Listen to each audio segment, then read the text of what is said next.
you visited North Korea just before this trip, and I'm quite curious to know about your trip in North Korea, such as the guide and hotel and some other things.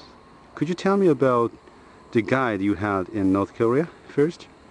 Yes, actually the two of us were escorted all the time of our visit in North Korea by three people. Three people. Three people. One of them was a guide, but the guide did not speak English. So the second one was a translator, Yes. who translated from Korean to English. Mhm. And the third one was the driver. Okay, then what about the hotel you stayed in Pyongyang? The hotel that we stayed in Pyongyang was called Yanggado. It was located on a beautiful location on a river. It's a high-rise building, maybe 46 stories or something like this. We had a room in a 36 story with a beautiful view over the city.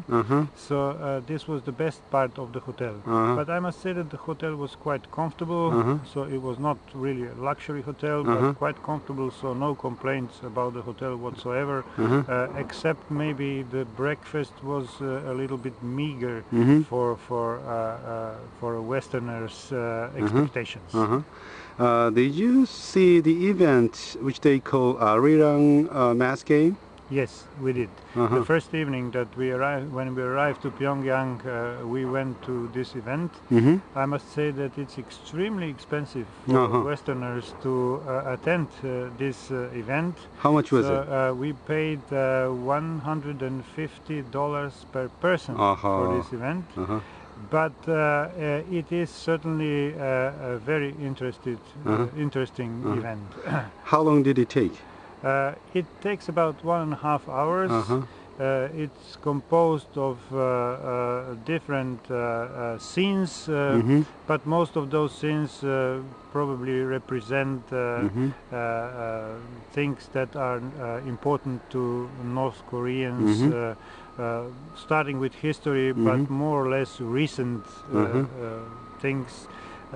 Everything was performed really nicely, and the whole impression was very good.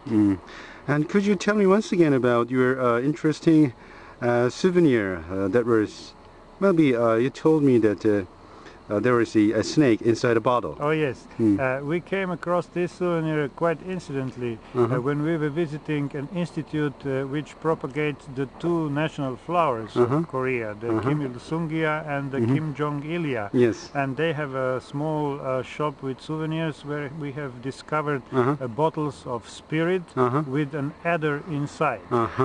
And the Kim Jong-ilya and Kim Il-sungya are all artificial flower, right?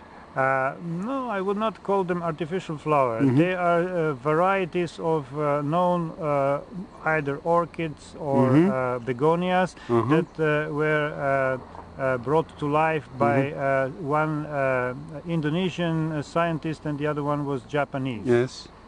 Quite beautiful flowers, I must say. Okay.